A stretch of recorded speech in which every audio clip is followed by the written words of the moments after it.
Office of Emergency Services. Our mission is to minimize or reduce injury, loss of life, environment, and property damage from emergencies within the county via preparedness, response, recovery, and mitigation. Our ongoing campaigns and public outreach via our Code Red emergency notifications, Know Your Zone campaign, and public outreach, town hall meetings, biannual Be Prepared, National Night Out, community events like the Mountain Fair where we sit through it in the rib cook-off, not a big deal. Even Cal OES CSDI training for all county employees. All county employees are disaster service workers responding to emergency mutual management, mutual aid for neighboring counties, logistical coordination between public agencies, county departments, and federal and state grant management. During an emergency, we assist with Code Red and Zone Haven updates, regularly post updates to our county web pages and social media, assist with setting up identified evacuation centers, sheltering for citizens and livestock with the help of Health and Human Services, Care and Shelter, and the Yuba Agriculture. After an emergency, interagency recovery coordination, establish local assistance centers with Cal OES, volunteer groups, community service groups, and public works. So if people have been displaced, had their homes destroyed, getting them their paperwork, kind of fast tracking that so they can get back on with their lives a little bit easier and a little bit sooner. Recovery, debris operations and management, long-term housing with public works and FEMA, disaster recovery, grant management, and then ongoing grants. This last year, we've been heavy on communication grants, getting sheriff's patrol cars, patrol vehicles outfitted with FirstNet, so they've got better communication in the foothills. We know that's been an ongoing problem. We recently awarded a Cal OES HF grant, so we've approved our antennas, improvements to Oregon Peak with battery backup, and it covers everything, not just for law enforcement, first responders, but school buses through the area, so that they know, if they're heading to the school or evacuating, that they've got good radio feed. Are there any questions for Yuba County? Questions from the board? Okay.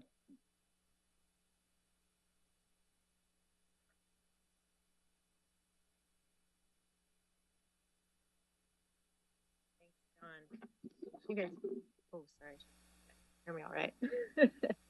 I'm just going to say apologies right up front. I see the a little wonky here, so hopefully. If you'll speak into the, there you go. That'd be better. There. Yes. Okay. Thank you. Very good. There we go. All right. Yeah. Thank you, supervisors, members of the public who are attending here. Thanks for having me here today. Allison Thompson, Executive Director of the Yuba Watershed Protection and Fire Safe Council. We partner with all the folks you have heard from and are going to hear from more today on wildfire preparedness and forest health in the Yuba foothills. So today I was asked to just give you an update on some of the Fire Safe Council's current programs. Just figure out how to move to the next slide. There we go. So you can see on this slide, this is a list of all of our current programs. There are a lot. I'm not going to talk about all of them today. That would take much more time than we have. So this microphone thing here. All right. So, but what I am going to work on or talk about today is some of our key residential programs, as well as some of the fuels reduction work we have going on right now in the foothills. Yeah. Is this microphone working? This no. One. Right in there. There, that's better. There we go. Perfect. All right. All right. So we have a lot of slides to go through. So go through them quickly. So first up, I'm going to talk about today is our home resilience program. You see that on the left side of the slide here. And that actually encompasses 3 different pieces. So the first part of that is our wildfire mitigation review program. This provides free on-site review of residents' home and property by our trained volunteer advisors. It is a volunteer-led program supported by Yuba Water Agency funding. And so what this program does, it's really our most important form of education when it comes to being there one-on-one with residents, looking at their own home, and then educating them on their own personal vulnerabilities to wildfire. Getting that one-on-one time is really important. And then what residents walk away from from their review is we provide them with a checklist of actions that they can take to improve their home survivability in case of wildfire. And so that covers both home hardening upgrades and as well as defensible space improvements that they can take.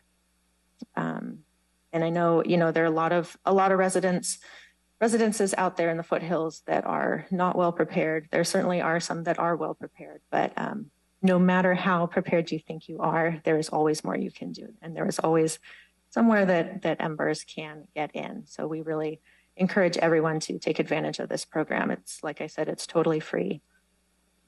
And yeah, free education is fantastic. So just some current stats on this program. We currently have 3 volunteer advisors and 6 volunteers in training to become our advisors. As of last week, we have completed 144 reviews since the program started in January of 2021. And I do like to note here, in the full year of 2021, we completed 38 reviews.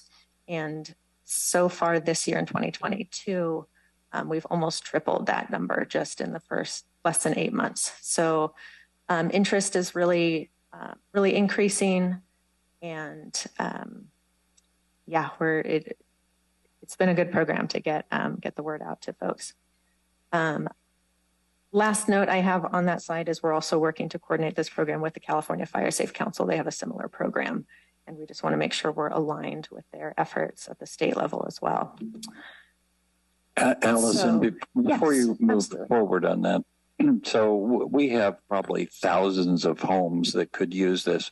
There is no penalty when the public calls you. It isn't you're going to come and tell them they can't live in their house. Is that correct? Absolutely. Yeah. No, all we're doing are suggestions, recommendations. And we do want to be really clear as well that this is a totally voluntary program. Wildfire has their own defensible space inspection program that enforces a 4291 regulations. And we are not enforcement. We are not any of that. We are just here to provide information. Our goal is to educate residents and help protect lives and property.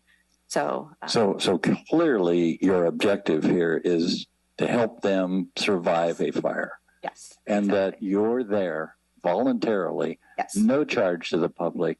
There is no absolute commitment from them. You're just there to help them out. Correct. Yeah. They can take this information and do absolutely nothing with it. We would not recommend that. I mean, these are recommendations for folks can help themselves, but if they choose not to, that's their own prerogative. So. Okay, great. Thank you. Yeah, absolutely. Thank you. And so that wildfire mitigation review program, that leads into a couple of our 2 new programs that we have. They're cost share programs. So I'll touch on each of those briefly. The first one is our home hardening cost share program. And this is maybe to your question also why you would want to make some of those upgrades that we recommend, because the review is required to be eligible for this cost share program. If you do the work, you submit an application, then we will reimburse 50% of your home hardening or your defensible space costs up to $2,000. So I know that won't cover everything for everyone, but $2,000 is definitely something. So it has been great to help out a lot of our residents. So just, real briefly, hardening your home against a wildfire, it's one of those critical pieces to improving survivability in case of wildfire, and it involves upgrading specific vulnerable building materials. So you can see some of the before and after photos we have here actually from participants in our cost share program. On the left there, we have some folks have made, they've put in rock mulch and they've torn out either bark mulch or like flammable hedges they had up against the wall. And that's at that first 0 to 5 feet. That is recommended to be vegetation free. The photo in the middle is a photo of gutter guards so that leaf litter and canned embers, don't collect in the gutter there. And then the photo on the right are foundation vents. And so the before photo, this person had 1/4-inch mesh screen on their foundation vents. Everyone has these on their home. They're essential to, keeping your house ventilated, but that 1/4-inch mesh, the embers can blow right through there and basically catch the house on fire from the inside. So what they've done with our cost share program, in that after photo, they've replaced that large mesh with a smaller 1/8-inch mesh, and that stops the embers from getting inside. So there are a lot of other great upgrades you can make to your home. Again, sign up for it, get a wildfire mitigation review, and we'll let you know what you can do that can be eligible for this program. A couple just current stats on the home hardening cost share program, which so far we've reimbursed a little over $17,000 to local residents on a little over $97,000 worth of project costs. So they report how much total they spent. And so residents have so far put out $97,000. We have currently about $61,000 remaining in our current funding. So I do encourage everyone listening, there's definitely still money left. There is a time frame on it though. Currently we have the money until November. We're working on getting an extension on that, but just in case, get the work done now, get your applications in now. We can help you protect your home. So Allison, Yes. Can I touch on this again? Of course. What I heard you say is you have money free money that makes their house safer. This is better than the lottery. You can't lose. If you're willing to spend a few dollars, you get reimbursed at 50%. Is that correct? Yes, 50%. It has to, we have a whole list on our website. We have handouts as well. We have a list of specific eligible activities that count, but 50% up to $2,000. So if they spend $4,000, they get $2,000 back. Their home is safer. Our community is safer. Can I pound on that hard enough? Is that? I think the message is pretty clear. Exactly. No, it's a great program. It's totally worth it. I'd say the only part of it that isn't free, like you said, is, the other 50%, as well as just the effort of going out there, either calling someone, have them come to do the work for you, or buying the tools to get the work done. Just putting out that effort is really what it takes. And that's okay, great. That's what we're trying to do with this program, is really build that responsibility in so. Okay. Great question. Good. I have a quick question. Absolutely. I'm sure you see the aftermath of fires, and where you'll see a burnt house, and then one that is completely untouched. And it seemed like that's a good promotional video to show what you can do if you do harden the house. That seems to be pretty common to see that. Unless it's a raging, horrendous fire, then I don't know how you can stop it. Is 100 feet still a recommended distance? For the defensible space? Yeah. Yeah, and they have a diagram on the next slide. So there are different zones of defensible space, but yeah, 100. It depends. 100 feet, yes. If you're on a slope, it's more. I believe CAL FIRE might actually be able to talk to that even more. But currently, yeah, what our programs cover as far as a cost share is that 100 feet. Yes, absolutely. All right. Any other question? Okay. So the other cost share program is really similar. It's the Defensible Space Cost Share Program. Like we're kind of talking here, it involves basically reducing ladder fuels, disrupting fuel continuity within these specific zones around your home. And so again, 50% reimbursement of expenses related to defensible space up to $2,000. Currently on this cost share program, this one has been a little bit slower to take on. We have reimbursed about $10,000 on just about $39,000 worth of project costs. Our available funding is a little bit less as well. So we have $40,000 remaining in this program. And I will note too, the reason we have these two separate programs is really because these two pieces, home hardening and defensible space, go hand in hand to protect your home from wildfire. It's not just one or the other or one piece of one of them. You really need to be doing all of the above to protect your home. So, and just to clarify the eligibility too, if you do home hardening work and you do defensible space work, you can apply for both programs. So you could do $8,000 worth of work and get $4,000 back, two from each program. So great programs. I encourage everyone to take advantage of these while the funding is still available. So Allison, again, Yes. Clarity here. I think I just heard you say that you can do $8,000 worth of work and get $4,000 back. Mm-hmm. 8,000 only cost you 4,000. Wow. Exactly. That's better than the stock market. That's a lot better. And it pays off huge dividends. You get to keep your house. Okay. Thank you.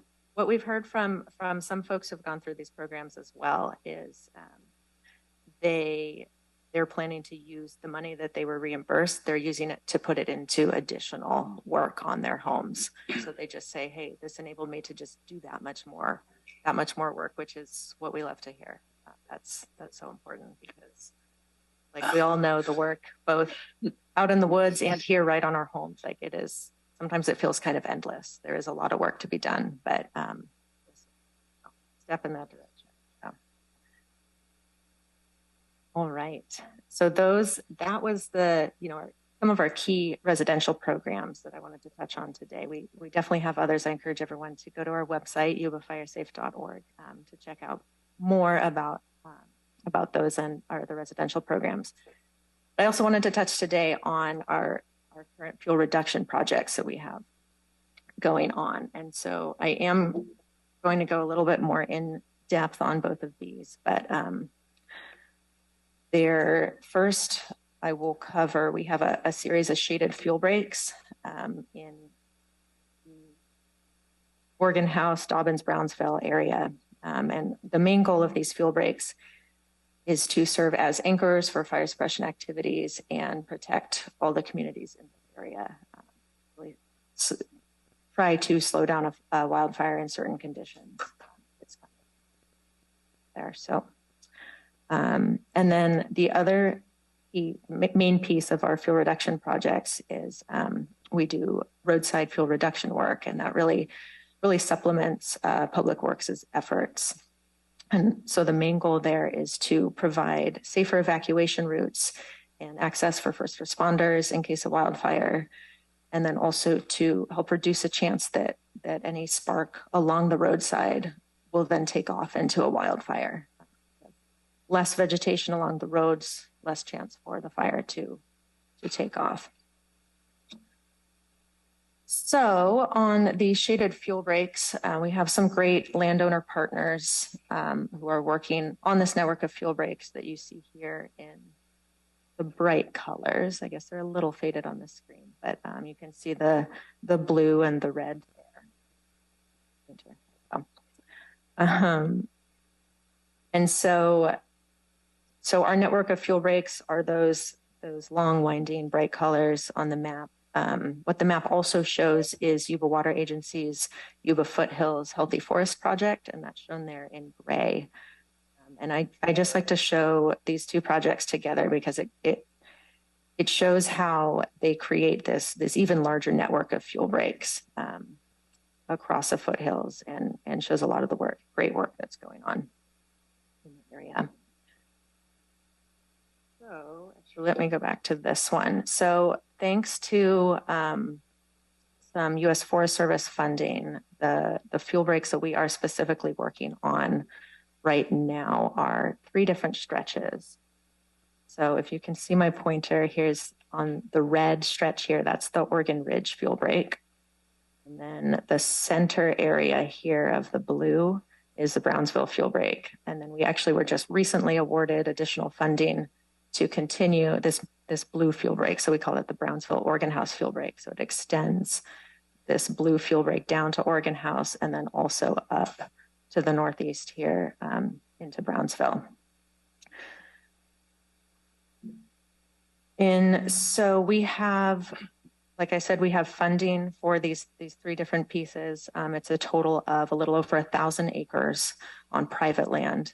There is also Forest Service land in there, around 900 acres, but we're really focused on the private land. There's also a little bit of state land in there as well, but primarily private. And so this table, like it's not hidden there. So this table just breaks down those three projects a little bit more. We have $949,000 in total funding across those fuel breaks.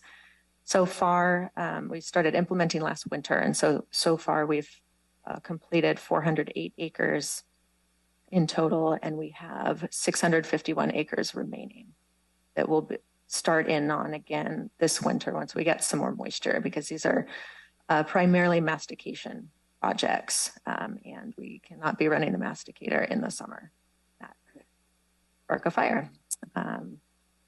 And yeah, so these are around a little over 16 linear miles of fuel breaks when all is said and done.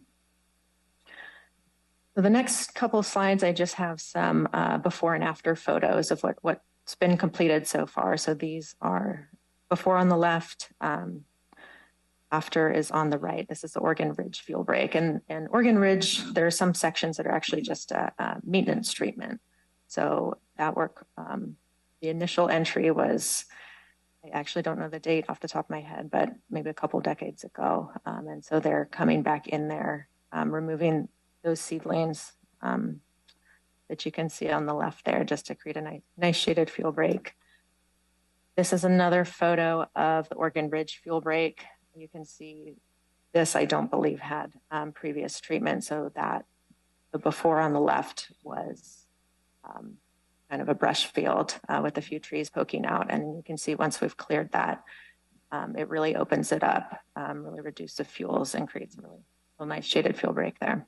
So Allison, Yes. if you'll hold that picture just for a second, my understanding is there was a fire in Brownsville, just to the south of Brownsville here a few weeks ago. And as a result of what was before, it looked like that. After it was cleaned up, and it originally started as Soper Wheeler, ended up as SPI, they continued to work that field and clear, and it now looks like the picture on the right. The fire that started on the roadway worked its way up to this area, and my understanding is that the fire just laid down. In other words, what could have burned down a community was essentially stopped, the fire that never happened, because the work was done in advance.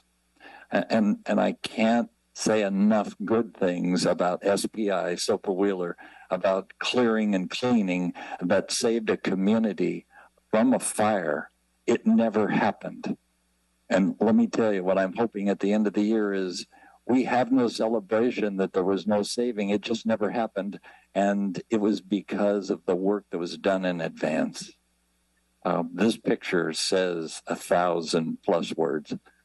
That's what needs to be done. And again, some areas are doing it and you're in it. So great, great picture. Thank you. I think I have one more. Yeah, before and after photo. Again, this is a really similar, this is the Brownsville fuel break now. Just a real thick brush with a few trees on the left, and then you can actually see the same trees in the photo on the right. So we leave all the big trees. It's just the brush and the small trees and the ladder fuels, again, just breaking up that both vertical and horizontal continuity of fuels to create, the shaded fuel break you see there. So, all right. So that's what I have on the fuel breaks. Is, I like everything I'm touching on today. There's a lot more going on, but I'm just trying to keep it keep it fairly brief. So moving on to the roadside fuel reduction. Currently, we actually have two pieces to this. You'll notice a trend with breaks down into multiple layers.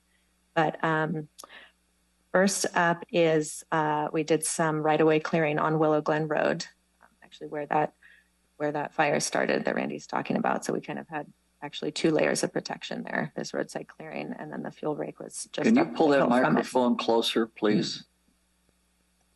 Thank you. Try to do it right there. Okay. Lean into Stay it there. as well. All right. Yeah. So Willow Glen Road, again, this is clearing within the right of way. The photo on the left there, I like to show this photo. This is actually last year's Glen Fire, kind of down in the middle of Willow Glen Road. This hit before we had actually completed the work. And I just like to show this because this shows what can happen when fires start along the roadside.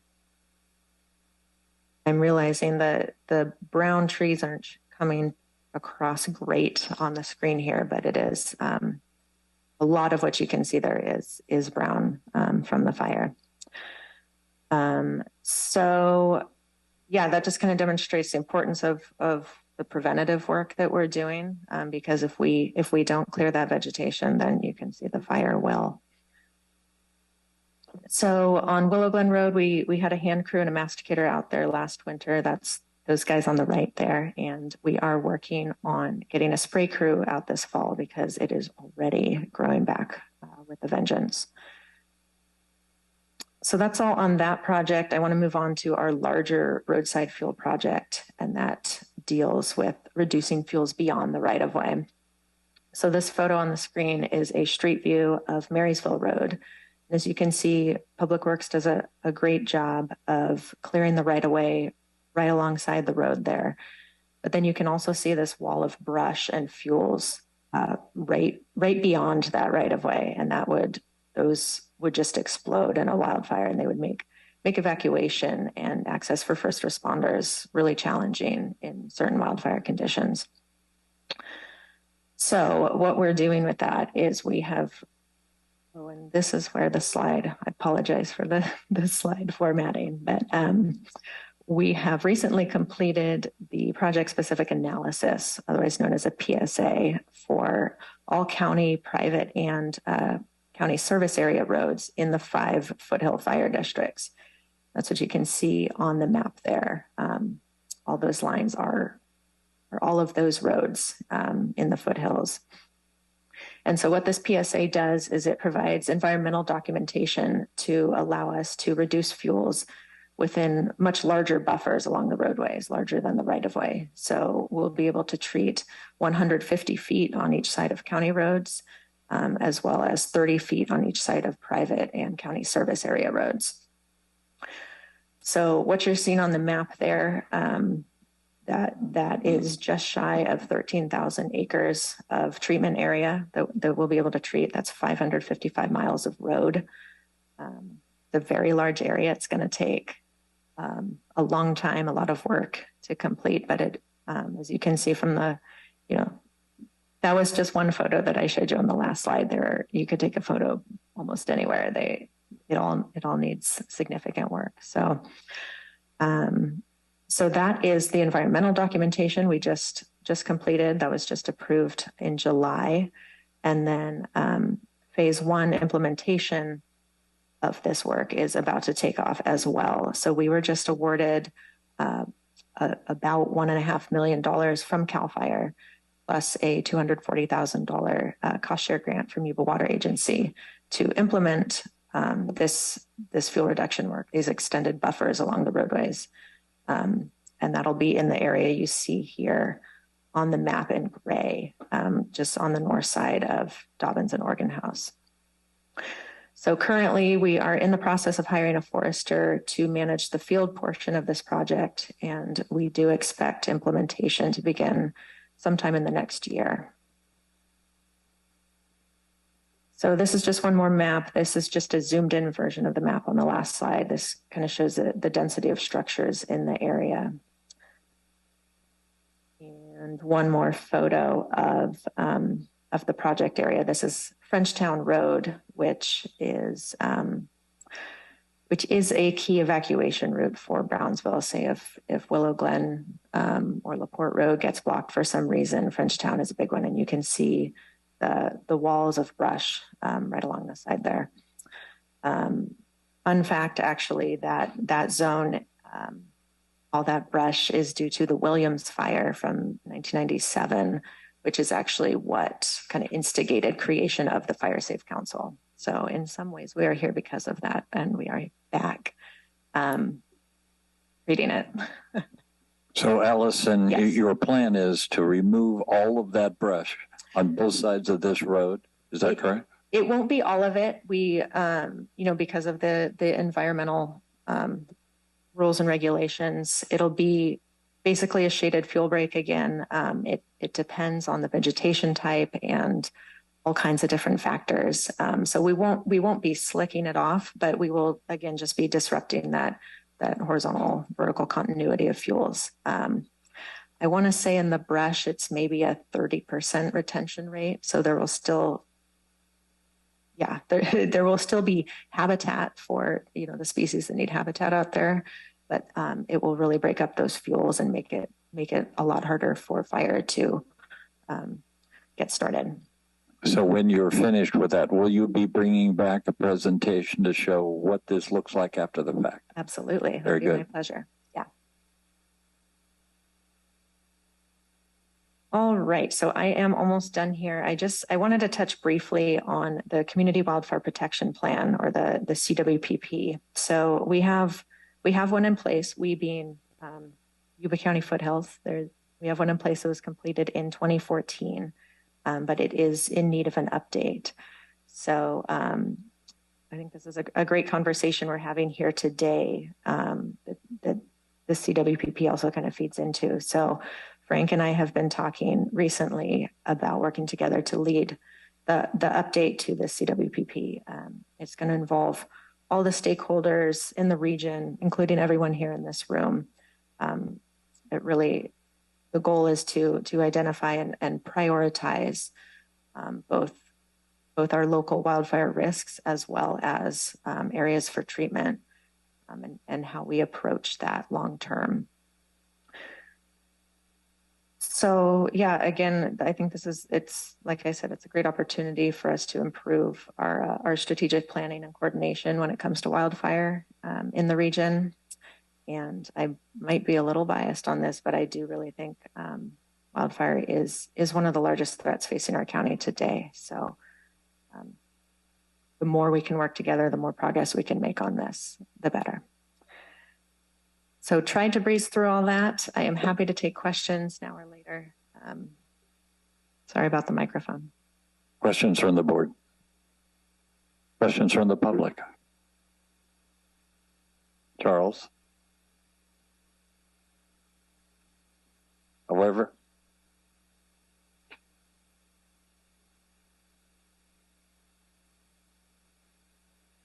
so I'm Charles Sharp, Oregon House. I am ground zero for fires up there. On more than a few occasions, I found myself in the fire.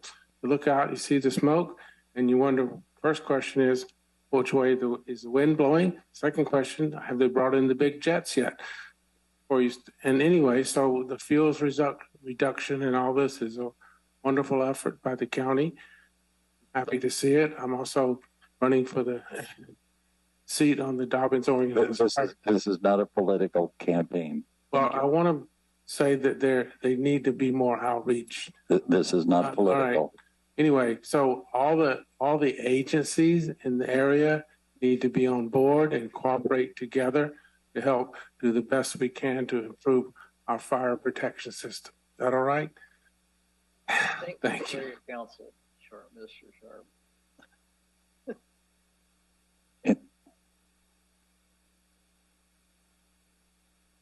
I went up to Brownsville this weekend for the Mountain Fair, and 5 years ago, I believe, I started complaining every year about the logs that are on the side of the road down. And I counted, I believe, 6 or 8 of them going up the hill the other day that are still down. And if somebody throws a match out, they're going to go ahead and hit the cars. And that's danger for the cars to go through. And also, almost 5 years later, they're still there. Why? Why does it take 5 years to remove logs that are down, that are a fire danger, as well as if the water hits it or the ice melts, the logs are going to hit the cars and the big rigs going down that hill. So please do your job. 5 years later, it's still there. Thank you. Thank you.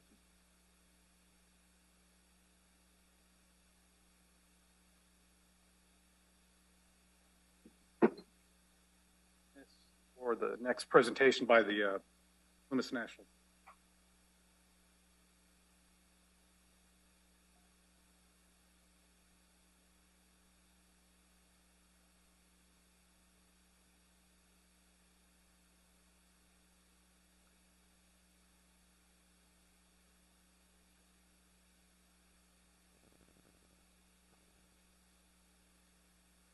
And then, Jason, if anybody else from the Plumas would like to speak, just raise your hand, please, and I'll be able to add you.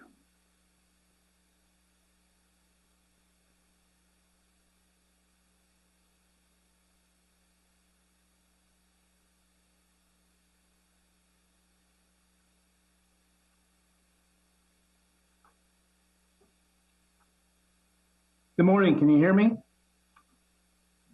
Yes, and then I'll be able to advance the slides for you. Excellent. Thank you.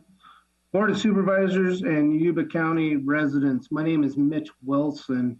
I work for the Plumas National Forest. I am the Deputy Fire Management Officer here on the Plumas.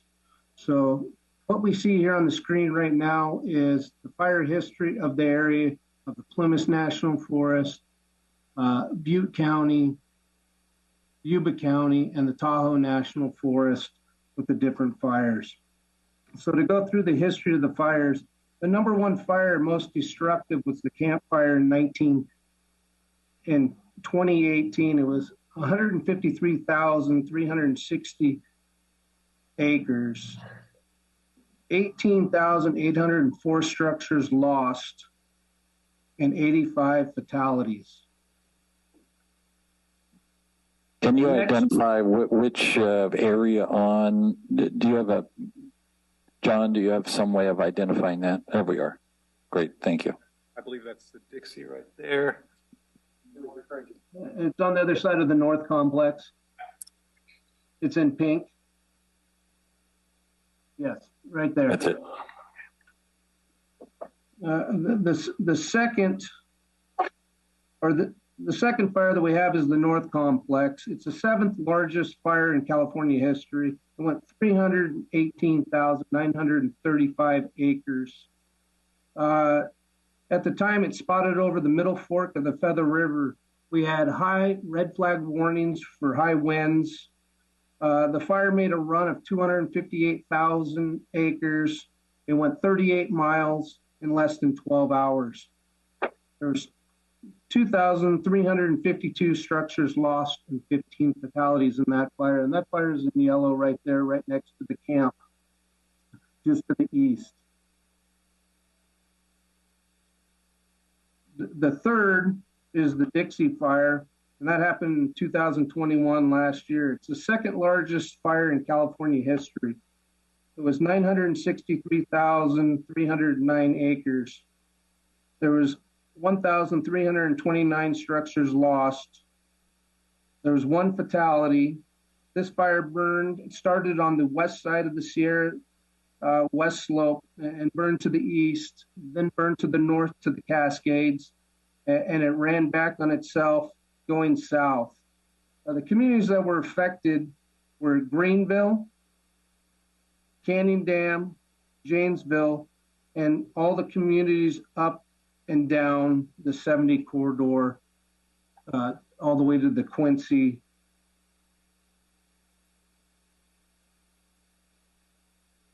So with that, next slide.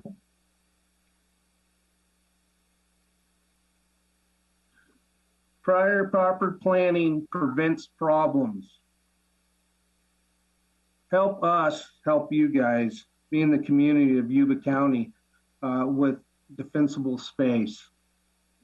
Next. Emergency egress is the top thing when first responders are coming into a wildland fire. You see the slide on the left, overgrown roads, no place, no turnouts, lots of vegetation. And then you look at the photo on the right and you have that brush that's been cleared, masticated, and you have a clearer road to be able to get through. Next.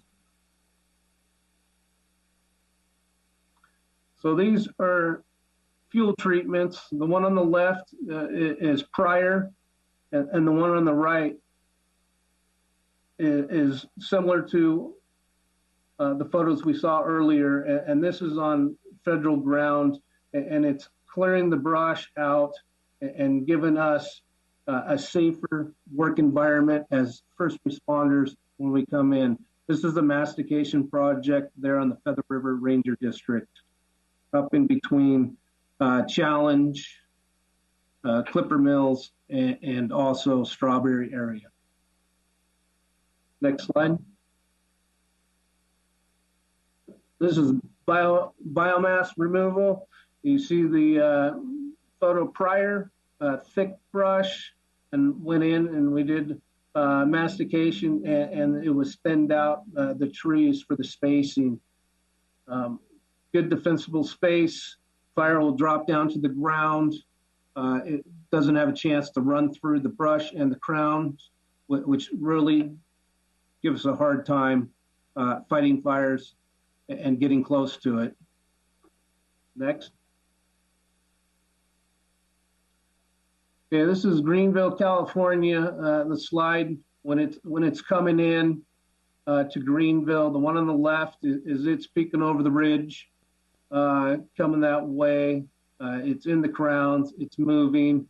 It has wind and it has topography behind it and slope. And then the one on the right is Greenville, the town of Greenville, with the column coming down. And there was two columns, one to the south of town and one to the north of town on Highway 89. And the one to the north of the town, it split.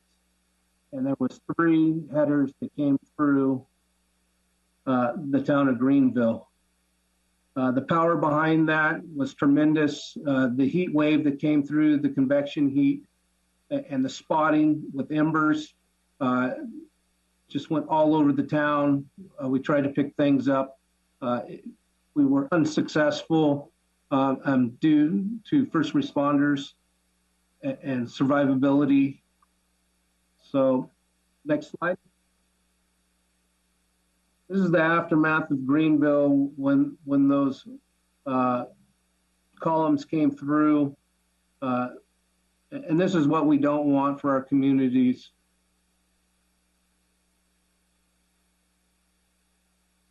Next slide. Just some more destruction of Greenville with everything that went down in the middle of town, where that one path came through of that column. Next slide.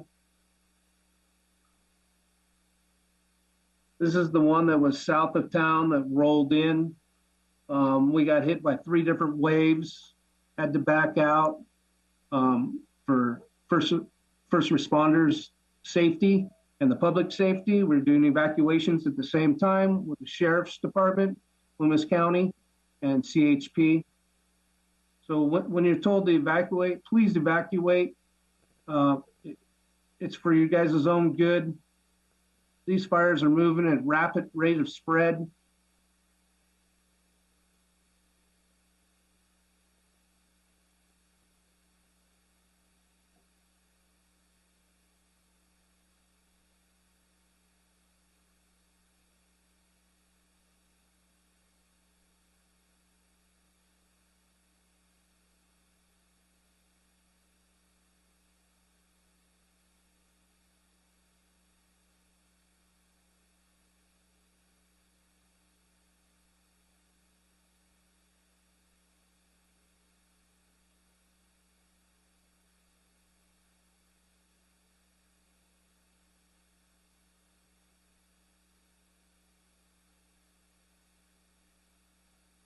What Recording happened, in progress. and how quickly could a fire go through that area? Well, looking at the fire history, and from 1910 to 1999, that you guys have just a little bit of treated areas in there of past fire history, and with the topography, the steepness of slope, and if you get wind that dominate it, it could go through there, you know, just like what the North Complex did. It went 38 miles in less than 12 hours. So when you say evacuation, it doesn't mean tomorrow or the next day. It seems it's pretty urgent that you get out if that were to happen. It should be a ready, set, go, and evacuate the area, get to a safe place, and let the first responders, being the fire and the sheriff's department, do their jobs to make sure everybody gets out safe in a timely manner. Very good, thank you. Any questions from the board on this one? I'll hand it off to CAL FIRE.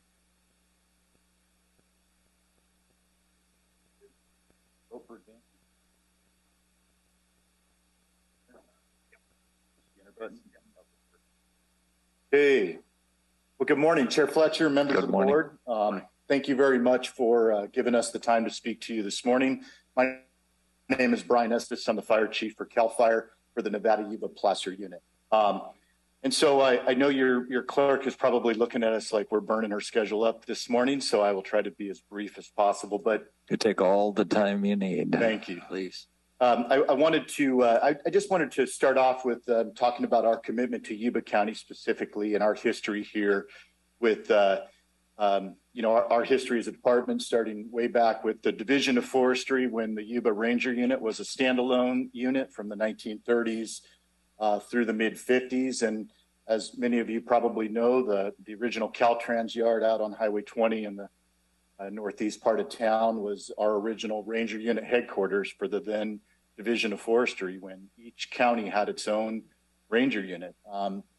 And through collaboration and consolidation of our department and our evolution in the 1950s, Yuba counties and Nevada counties were merged to become one Ranger Unit, still under the Division of Forestry. And then in the 1970s, both those counties merged with Placer County to form what is now the Nevada Yuba Placer Unit. And it's one of our largest, most complex CAL FIRE units in the North State, incorporating those three counties, as well as the administration of private lands in Sierra and Sutter counties that are SRA.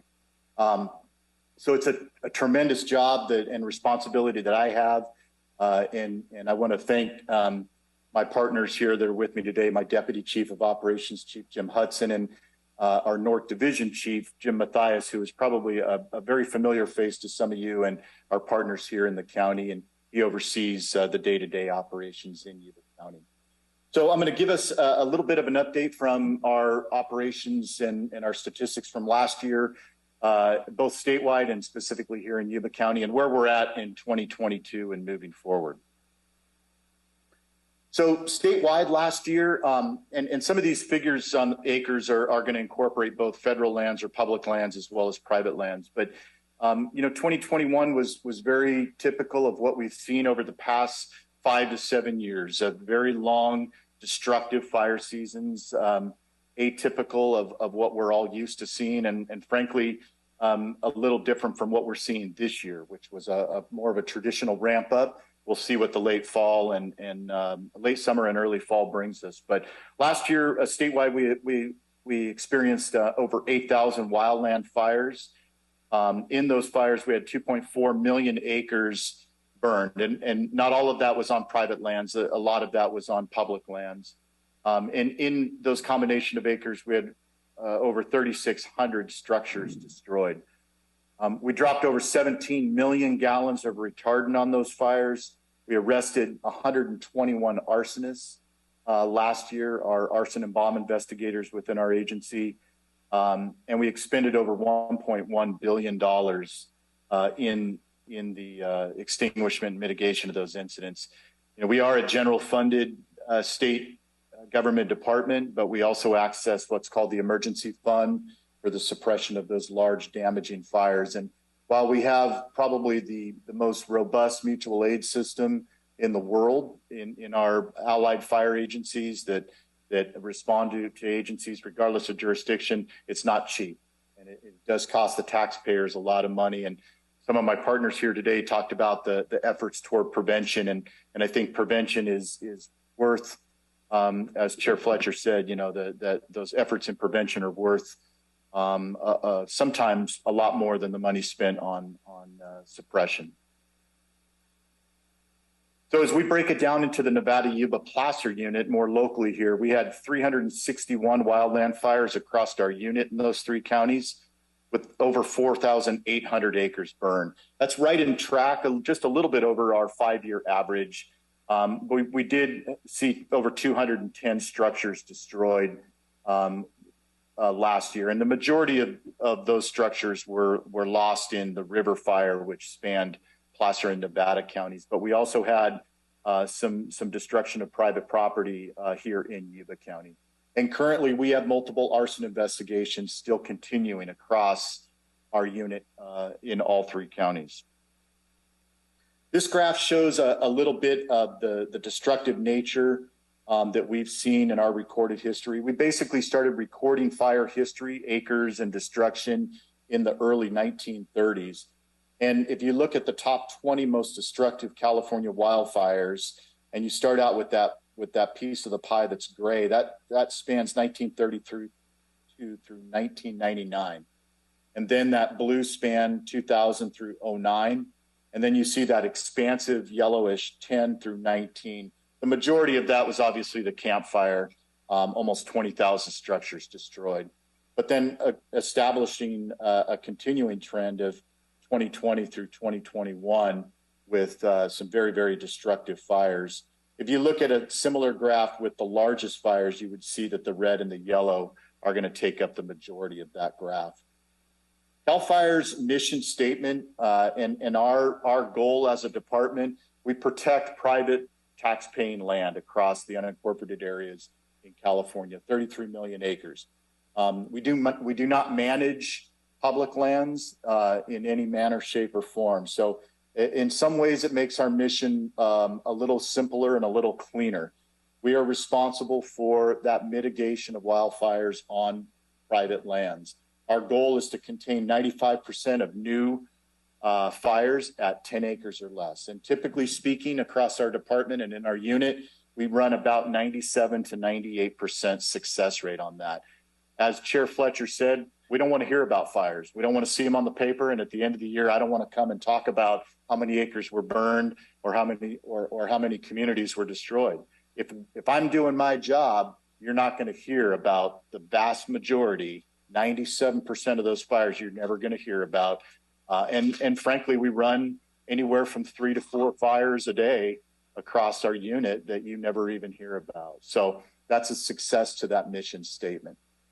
And our CAL FIRE fuel reduction efforts, as the Fire Safe Council mentioned, are really centered in our agency around the protection of communities' life safety, access, egress, and working with our close partners in law enforcement. We have a great relationship with YCSO, and every single fire that we're on in this county, we are entered into unified command with YCSO because they have jurisdictional authority for evacuations. And so we're right there joined at the hip with them in those efforts. So this does show a little bit of those what we call direct protection areas in Yuba County. And it's divided between 3 different land ownerships. As I said, we have 33 million acres across the state responsibility area, unincorporated private tax paying. Across our unit, we're about 2.7 million acres.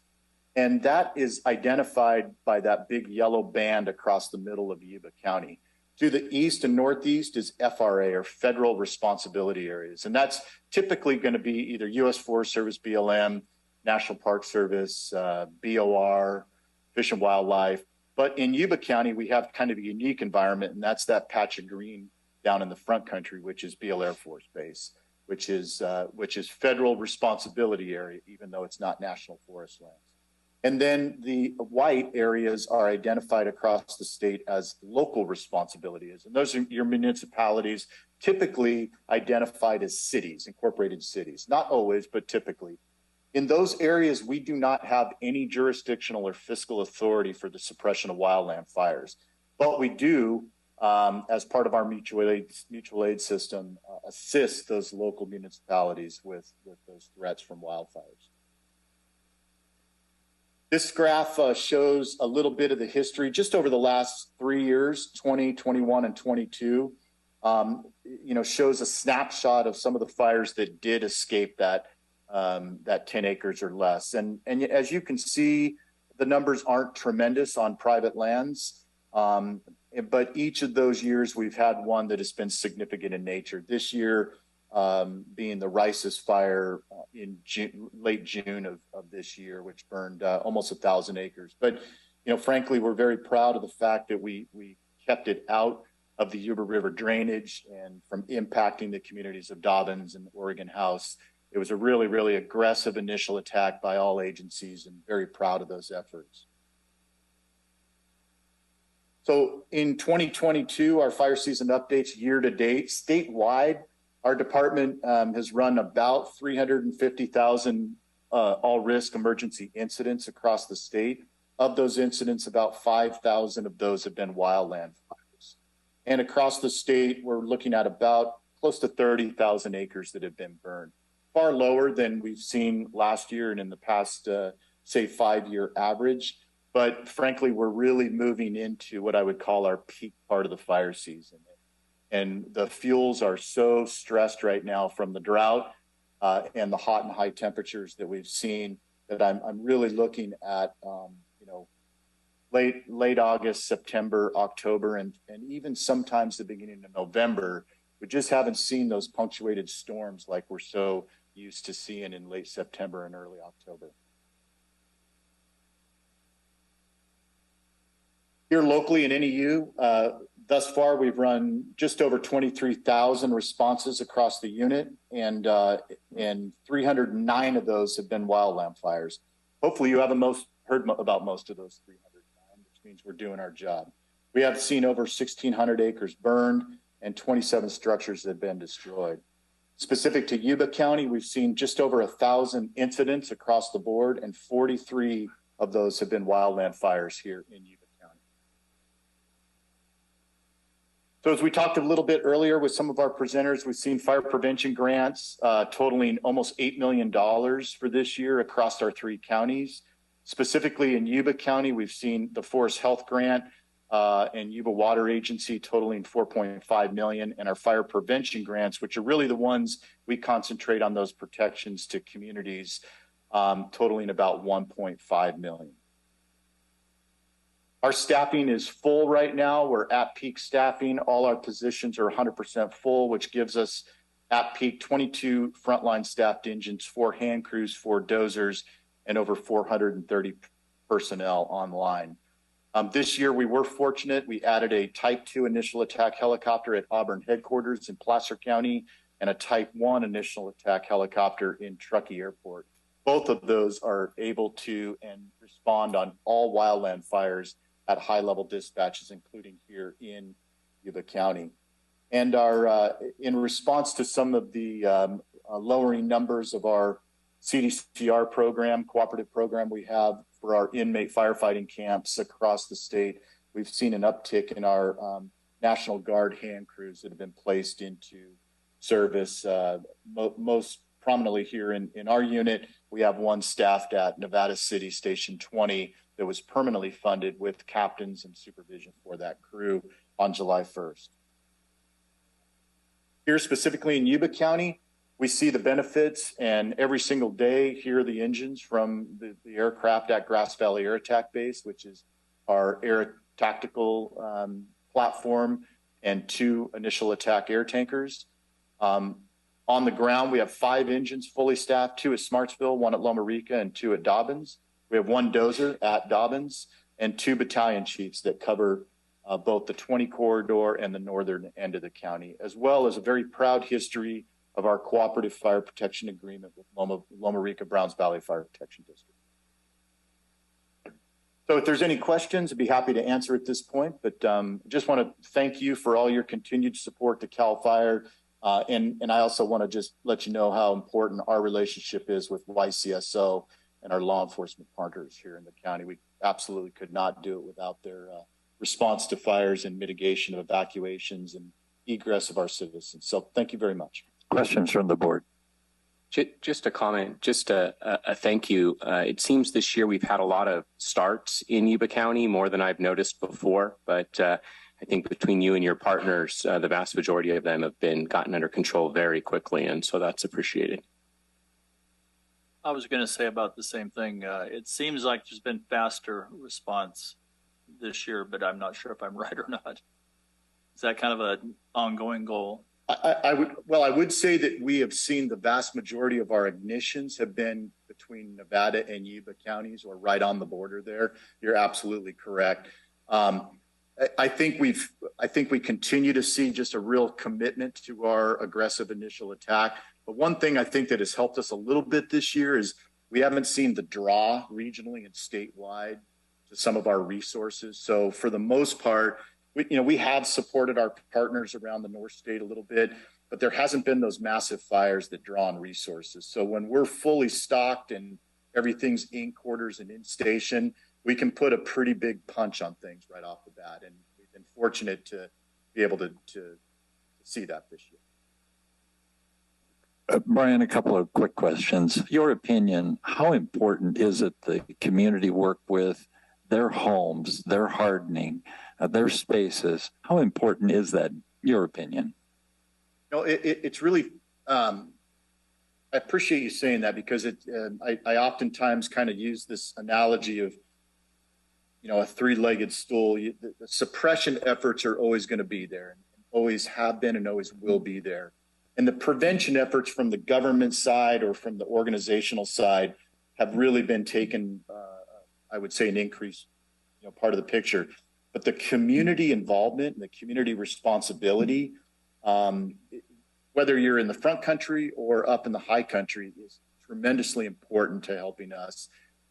The programs you see with wildfire resiliency and the home hardening, the opportunities are there, but it is one of the most important things that I think all of us need to understand. When you live in an area that has a high liability or a high risk from whatever it may be, and in our country, in our area around here, it happens to be from damaging wildfires.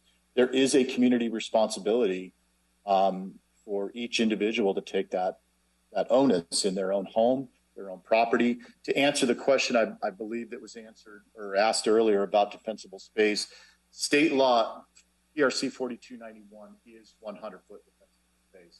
But again, going to that personal responsibility, if you live at the top of a box canyon or a swale or a draw or an area that has heavy vegetation, then maybe that needs to be 200, 300, 400, 500 foot.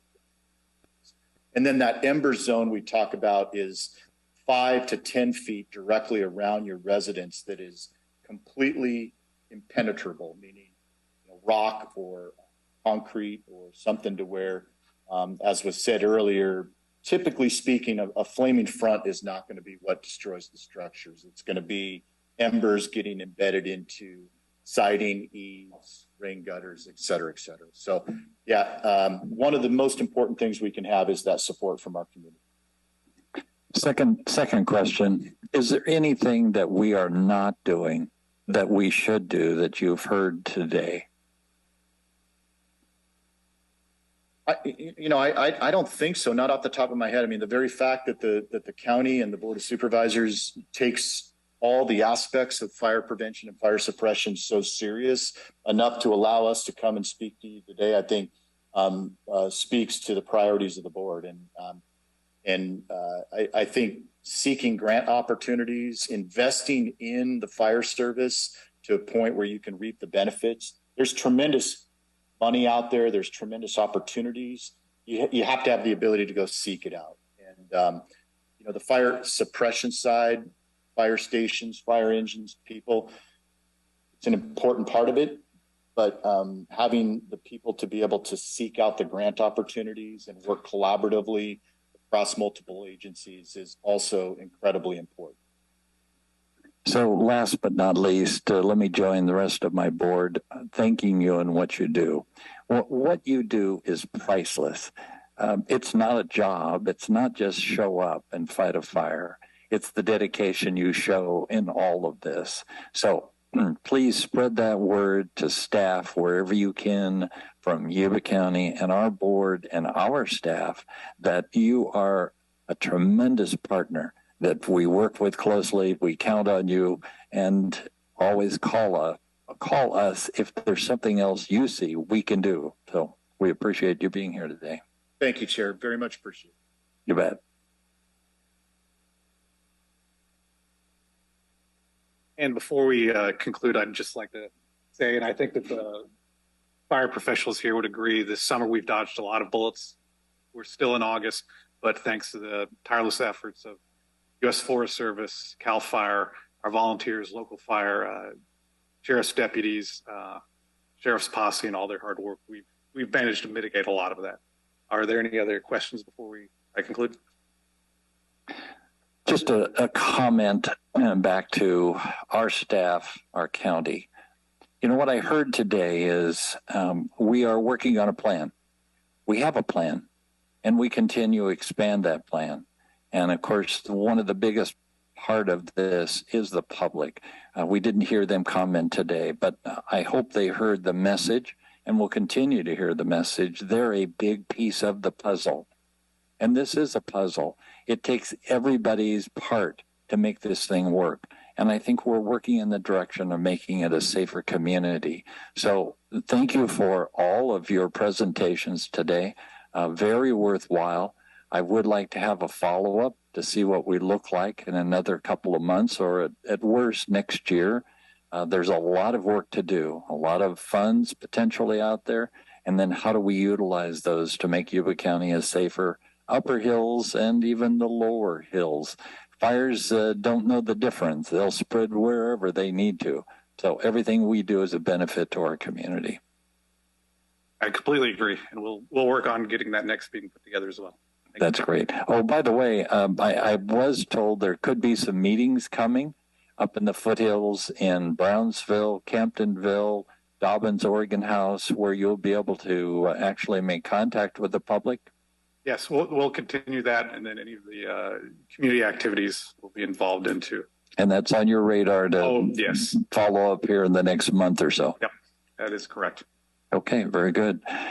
Again, thank you for being here. Great presentation. I hope we have it recorded and we'll be able to play that at any time in the future. Thank you. Moving on to public communications. Any person may speak about any subject of concern, provided it is within the jurisdiction of the Board of Supervisors and is not already on today's agenda. The total amount of time allotted for receiving such public communication shall be limited to a total of 15 minutes, and each individual or group will be limited to no more than 3 minutes. Prior to this time, speakers are requested to fill out a request to speak card and submit it to the clerk of the Board of Supervisors. If you're participating via Zoom and wish to comment, please use the raise hand function or *9 if participating on a phone. Please note no board action can be taken on comments made under this heading. Through the chair, we have 2 cards and no hands raised on Zoom. The first comment is Karen Liggett.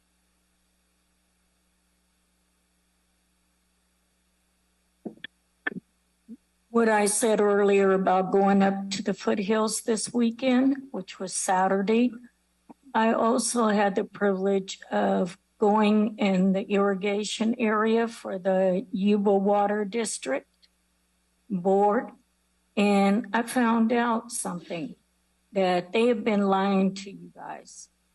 I checked out the properties. There is a lot that is not fire hazard, and there is a lot of code enforcement issues. One particular, if somebody threw a fire match out there, it would burn a whole area. So you do have code enforcement issues in the Dobbins, Oregon House area. So bring code enforcement up there. I've seen tents. I've seen RVs being lived in. I've seen extension cords. And I personally saw this because I found out that they are lying to you. The Foothills Water Coalition, they have been lying to you all along.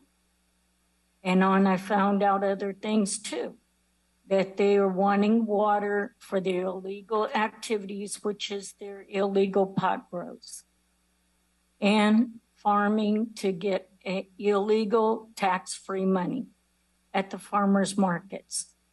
They are not paying taxes, so they need to be starting to pay taxes like we do. And also the Oregon House, Dobbins area is okay. And as far as them fighting the Yuba Water Board, as far as piping the ditch, they're wanting to continue stealing water. And that's what they've been arguing about. They want to continue to get free water from the board. So you guys need to know that. And also enough of this corruption, this illegal activities, it needs to stop. If you want a good Yuba County, firm, safe environment for our visitors, we have a lot of visitors that go up to the foothills. Keep them safe. Stop doing priority as far as the fellowship, the cult. Start looking out for your visitors that come here. Start paying attention to them because they don't know where they're at. Like this weekend, they had that thing on the bridge. If you'll wrap this up, you're out of time. I am. Like this fire on the bridge the other day. All the visitors were scrambling. They didn't know where to go to get back onto the freeway. Okay. You guys need to go ahead and start doing your job. Thank you. The second request to speak is from Charles Sharp.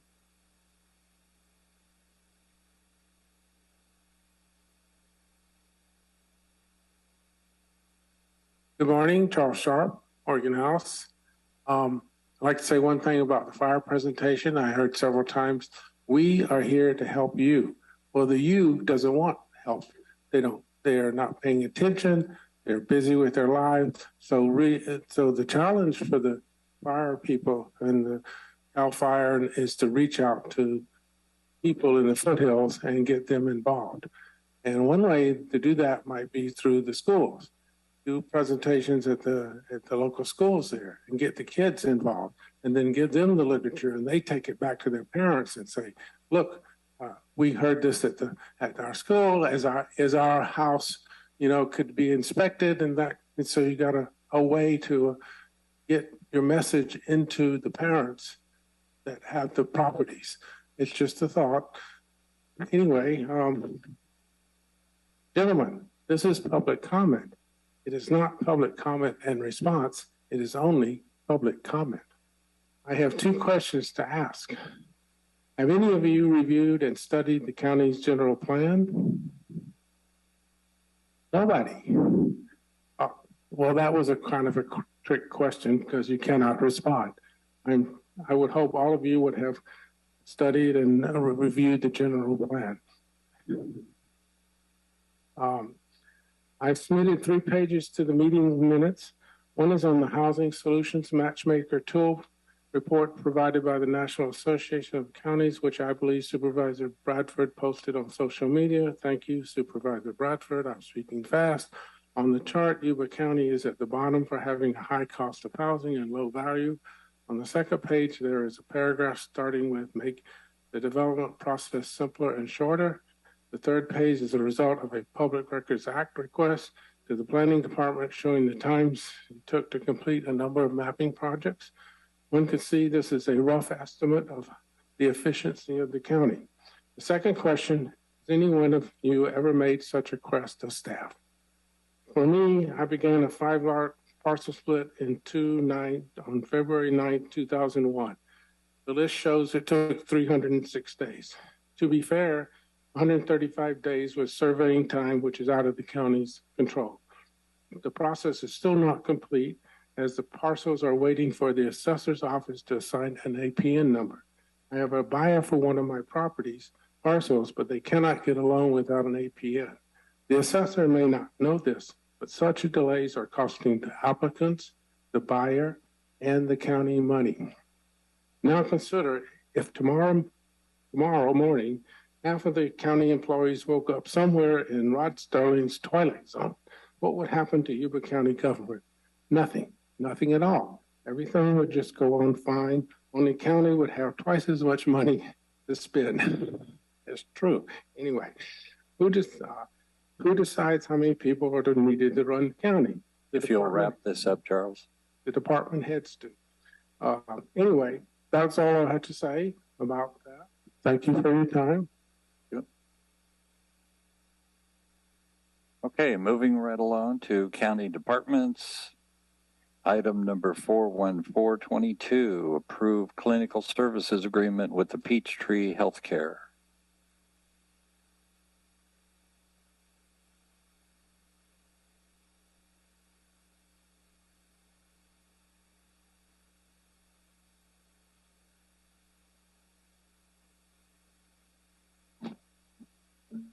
Morning.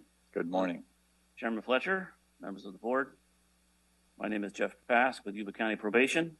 I am here seeking your approval for a memorandum of understanding for a partnership between probation and Peachtree Clinic. If approved, this partnership would place a Peachtree mental health therapist within the team center at probation, giving our clients immediate and direct access to mental health treatment. It has been demonstrated over the years to probation that when given direct and immediate access, our clients not only have improved attendance, but also greater levels of participation in treatment. Being Peachtree clients, they would also be eligible for other services Peachtree provides, such as dental and vision, as well as many other, which are outlined on the Exhibit A of the memorandum. The cost to probation would be capped at $3,000 per month. However, this would be mitigated by whatever reimbursement Peachtree could secure by billing a Medi-Cal for those services for the eligible clients. Probation would pay for this project with AB 109 monies allotted to us, and therefore there would be zero general fund expenditures. I thank you, and I welcome any questions you may have. Questions from the board? Move to approve. I'll second. I have a first and a second. Any comments from the public? Seeing no comments, all in favor signify by saying aye. Aye. Aye. Opposed? Thank you. Item number 419, approve agreement with California Forensic Medical Group.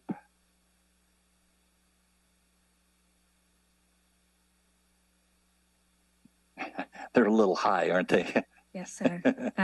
Good morning, supervisors. I am here today to bring forward for your consideration an agreement between the Sheriff Department and Health and Human Services Department with California Forensic Medical Group, doing business as WellPass, for a sexually transmitted diseases opt-out testing program at the Yuba County Jail for the term of July 1, 2022 through June 30th, 2024. Sexually transmitted diseases have increased exponentially, not just locally, statewide, and nationally.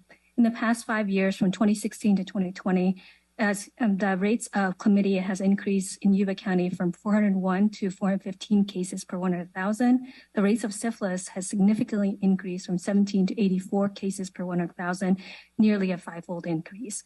Incarcerated individuals are among the most individuals impacted by STDs and one of the high-risk groups recommended by the California Department of Public Health for targeted interventions.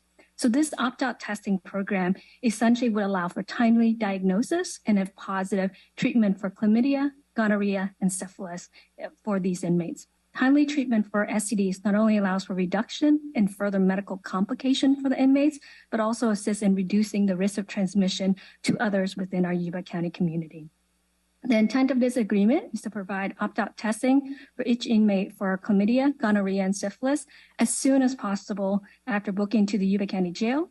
Opt-out testing is defined as conducting STD testing after notifying the patient/inmate that the test will be conducted, and they may decline or defer testing. Opt-out testing is conducted regardless of symptoms present, since often patients with STDs do not exhibit symptoms. If the STD testing is positive, medical evaluation, including treatment, will be provided by WellPath as a contacted jail medical provider. A Health and Human Services Department nurse will provide further linkage to care on release from the jail, including case management, refer to outpatient clinics if needed, and initiation of what we call contact tracing of sexual contacts.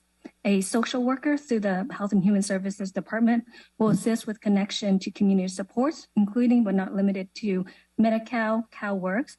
Through this agreement, the Health and Human Services Department will monitor key data sets to assess the impact of this program within our community, including the number of STD cases diagnosed and treated. There's no impact to the general fund. The entire allocation from 2022 to 2024 is direct from the STD Program Management Collaboration Project grant to the term of this agreement. I'll be happy to take your questions. Questions from the board? Move to approve. I have a, what's that? Move to approve. I have a question. I understand. You can ask your question. I'll second. I don't fully understand the opt-out provision. What are the testing requirements of inmates? What particular items are they required to be tested for? Right now, essentially, they submit a sick call and say, I have a rash, I have a lesion in the genital area, in my penile area, I would like STD testing. What we are offering through this opt-out testing program is that we know that many, many cases of STD have no symptoms or very, very mild symptoms. So the inmates or patients, they don't even realize they have the STD.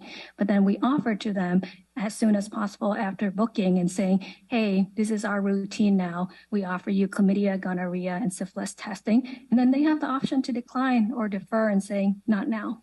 I don't understand why they have the option to decline. It just seems like a national question. In terms of patient autonomy, we have to respect that this is their autonomy to decline this opt-out offer. So there's no real rules. As far as I know, no, but I'm going to defer to my sheriff colleagues to clarify, make sure that I'm not missing any forensics requirement. But as a physician, I can guarantee you that we respect patient autonomy very highly. Yeah, okay. I understand the climate. Good morning, members of the board. I'm Lieutenant Susan Jensen. Thank you for having us. Could you repeat the question, please? Just trying to get a better understanding of the opt-out provision. Apparently, there's no real requirements that they be tested for most anything. Is that right? That is correct. They have the option to be tested, but just like anybody that's not in custody, they have the option to accept or decline medical treatment. But once they're in custody, is that different? No, it is not. Yeah. I guess I'm done with my questions. Any additional questions? I have a first and a second. All in favor signify by saying aye. Aye. Aye. Opposed? Very good. Thank you. Is there any public comment that I didn't see a lot of hands raised, so I think we're safe. Thank you. Item number 417, 2022, award contract 2022-2249 to apparent lowest responsive and responsible bidder Layman Construction for the McGowan Parkway Bicycle Lane and Pedestrian Route Improvement Project. That's a mouthful. Good morning, Chairman Fletcher, members of the board. Dan Peterson, Director of Public Works. Normally, I wouldn't start off with a statement like this, but I think it's fair to say that oftentimes bringing a project to this point is like going through a heavyweight fight, and you have to just endure round after round after round until you prevail. I am very happy to request that the board today award the contract to our lowest responsive and responsible bidder, Layman Construction, for the McGowan Parkway project. We have been working on this project since 2016. It has taken that long to bring it to the board and actually get it to construction. So I am very excited and pleased to bring this to the board today. This has been a high priority project for us. There were 6 injury accidents involving pedestrians and bicyclists, most of them children, on this, I think it's a little over 3,000 linear feet of road. And that was in a 5-year period. So this is truly an important project for students that attend the 3 local schools that use this stretch of McGowan Parkway, and we're very excited to bring it before the board. Any questions? Questions from the board?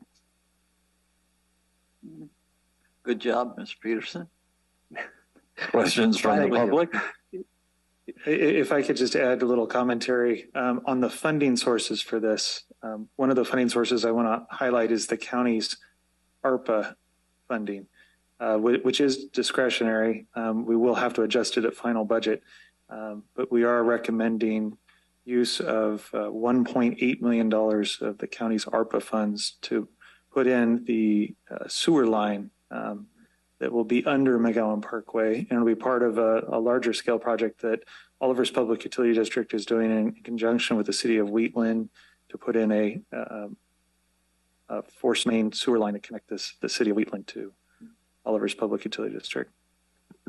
Through the chair, and you may not know the answer to this question at this time, so I understand if you don't have an answer, but I know there may be significant state funding for that project, including expenses that are have already been made. Do you anticipate that if that materializes, this is something that might be able to be reimbursed by that source? Wait for the green light to come on. More than likely not, but we will be pursuing that. Okay. In the event that we are successful, we'll bring that back to the board, and we'll be able to reprogram those funds. But more than likely, we won't be able to seek reimbursement on the particular piece here. Okay, thank you. I have a first and a second. All in favor signify by saying aye. Aye. Did I miss it? Okay, do we have a motion from the board? Yeah, I thought, yeah, I'll second it. So moved. Who was first? Very good. Who is second? All in favor signify by saying aye. Aye. Aye. Thank you for bringing that to my attention. Thank you. Okay, correspondence. There was only one item, I believe. So let's move to board and staff members report. Andy. I'm gonna just thank the assessor for the notification of a 10% growth last year on buildings that and houses that we put into the market. So thank you very much for pointing it out, assessor. 10% growth for the 4th largest growing county in the state, percentage-wise. Okay. Very good. Don. So District 2 Marysville, we're very fortunate to have a good team of our city manager and community development people. They brought me up to speed a little bit of a lot of projects I wasn't even aware of. We have a number of spots where we're going to be developing either condominiums or townhouses at market rate, which should help the overall feel of the downtown. And I think up in the upcoming week, maybe they're going to announce the developer for the B Street property. I can't say anything about that yet because I don't know, but I think it's on the horizon pretty quick. Of course, there's still work on the Marysville Hotel, which is still moving along after 40 years, I guess. Yeah, but there is progress on that. Let's see, Is that right next to Ellis Lake project? the B Street property is, yeah. No.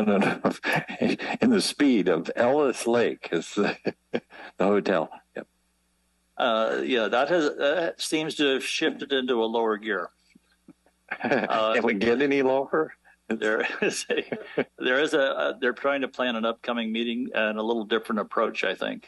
Okay. Yeah, so we'll see how that goes. There's quite a bit planned for actually D Street beautification. I think between our city manager and community development, they have a better eye for how it should look down there, a little classier look. And there's some pretty good low hanging fruit projects that I think we'll see pretty soon. Very good. Okay, thank you. Seth. Gary. So between now and our next meeting, Bishop's Pumpkin Farm is going to kick off their 50th season here in Yuba County. So I know they have a 50th celebration occurring on September 9th. I think that's a Friday night. So I'd encourage people, if they're interested, to get tickets for that. I think they're like $35 if you want to go. And they'll have a great celebration there. And then it'll kick off their season, which will, of course, run through early November.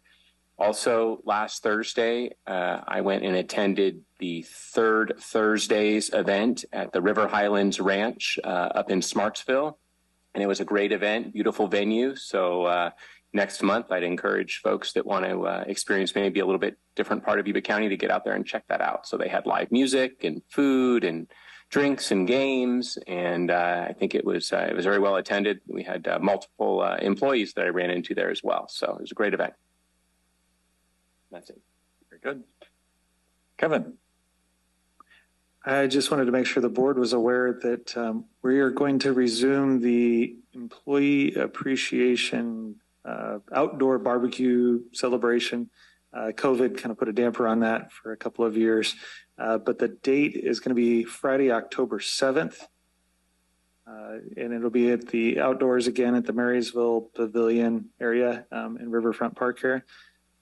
So definitely would like to see all 5 board members there if schedules permit, because we want to be able to, there's going to be a recognition portion of the event. And then, of course, good food, right? And a dunk tank, possibly. I don't know. Well, we're still working on the particulars on the events. So please put it, have Mary put it on all our calendars, please. Will do.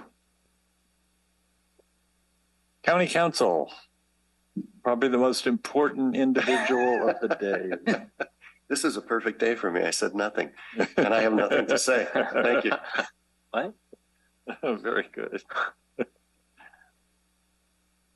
At this point, all I can reflect on is the presentation from our Fire Safe Council. I'm impressed with the work they're doing, the direction they're going. We are doing everything we can, but we'll continue to do even more. So a great thank you to everyone that put on that presentation today. From here, we move to closed session, and I believe we have 2 items to cover. So break. We will break. 5-minute break.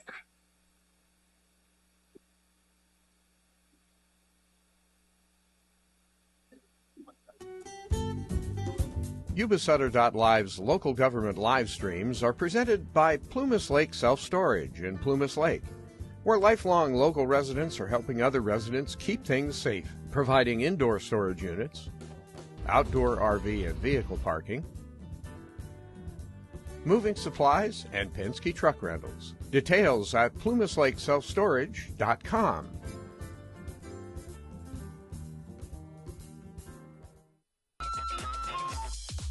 Skip's Marysville Music Cafe with lessons in person and personalized. Instruments, including guitars and amps, horns, strings for instruments, and a myriad of music and sound equipment. Skip's Marysville Music Cafe.